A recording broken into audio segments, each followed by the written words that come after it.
और लोगों से मिलकर हम लोग कैसे अध्याय को सशक्त करें, चंपारण में कैसे उद्यमिता को हम बढ़ा सकें, इस पर हम विचार करेंगे। सर राजनीति की इसकी भी क्या है, राजनीति में भी आएगी क्या आप?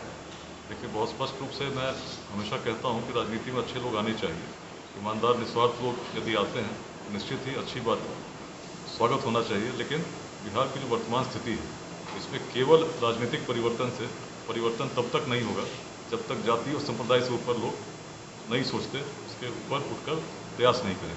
वर्तमान स्थिति जो बिहार की है, उसमें किसी गांव का, नगर का व्यक्ति उसको दो विकल्प दिए जाए। पहला विकल्प हो एक ऐसे व्यक्ति को चुनने का जो योग्य है, जिसमें बिहार के लिए अच्छा विजन है और ईमानदार है, और दूसरा विकल्प दिया जाए जो अयोग्य है, सिद्ध रूप से भ्रष्टाचारी है, परंतु उसकी अपनी जाति का है। वैसे में आप पाएंगे अधिकांश लोगों से अगर पूछेंगे तो आंख मूंद कर उसी को चुनेंगे जो उसकी अपनी जाति का हो। वैसी परिस्थिति में राजनीतिक दलों की व्यवस्था है कि उन्हीं समीकरणों के हिसाब से राजनीति उनको करनी है। उम्मीदवारों के चयन से लेकर जो बाकी बातें हैं, उसका आप यही प्रमुख रूप से देखते होंगे, चाहे पुराने दल हों, नए दल हों, जो भी हैं, इस प्रकार से कहीं न कहीं इसलिए बंधे हों कि समाज में एक बड़ा परिवर्तन जो वांछित है।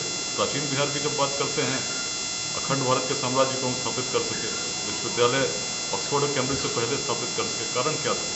वेदांत की भूमि बिहार रही है, जिसमें हर भेदभाव से परे सोचने की दृष्टि विकसित हो चुकी थी। आप देखेंगे बिहार में जातियाँ थीं, लेकिन ऐसा जातिवाद होता तो मगध में कभी नंदवंश का उदय तो संभव ही नहीं। ऐसा जातिवाद होता जिसमें आज हम संघर्ष कर रहे हैं, तो आचार्य चाणक्य भी संभवतः अपनी जाति के युवक को खोजते। ऐसे में चंद्रगुप्त महान कहाँ आते? अलग लोग थे, हम अलग सोच के लोग थे। आज भी निश्चित रूप से बिहार का एक बड़ा वर्ग है जो चाहता है कि इन चीज़ों से ऊपर उठकर बिहार आगे बढ़े। बिहार का पर कैपिटा इनकम आज पूरे भारत में सबसे कम है।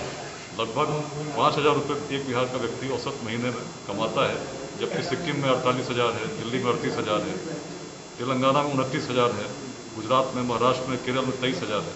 और बिहार का जो ग्रोथ रेट है बहुत अच्छा है। आज भारत में लगभग द्वितीय नंबर पर हम लोग हैं। कॉन्स्टेंट प्राइसेस पे 9.2% है और करेंट प्राइसेस में 14.5% है। अगर हम इसको मेंटेन करते हैं, 15% तक भी मेंटेन करते हैं, तो भी अब अगर कैलकुलेट करें सीधे गणित के हिसाब से, तो भी 2030 आते आते एक व्यक्ति कमा रहा होगा केवल 10,000 रुपये, और 2035 आते आते एक व्यक्ति कमा रहा होगा केवल 20,000 रुपये प्रति माह, जब हम 15% से ग्रो करेंगे। और इस परिस्थिति में आप सोचिए कितनी बड़ी चुनौती है कि 15% से ग्रोथ के बाद भी बिहार बाकी राज्यों की तुलना में पीछे ही रहेगा और पलायन हम रोक नहीं पाएंगे।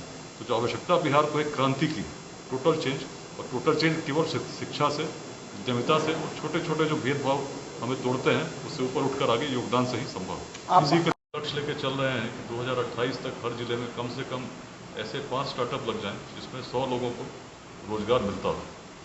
एक बीजारोपण का प्रयास चल रहा है। अभी तक 3 स्टार्टअप ऐसे छपरा में, पटना में और बेगूसराय में स्थापित हो चुके हैं। सभी जिलों में हम लोग इस प्रकार का प्रयास कर रहे हैं। आने वाले समय में टेंटेटिव अगले साल मार्च में चंपारण में एक स्टार्टअप समिट भी हम लोग मोतिहारी में आयोजित करने जाएंगे।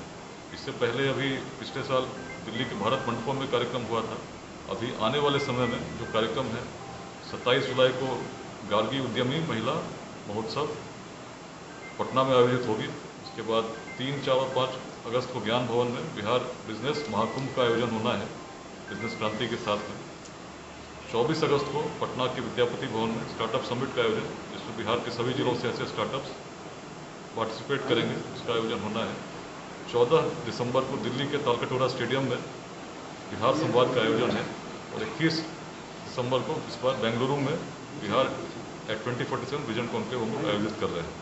उद्देश्य है हर गांव, हर नगर के व्यक्ति को इस अभियान के साथ जोड़ने का और एक बड़े परिवर्तन को, उसकी नींव को बिहार में तैयार करने का।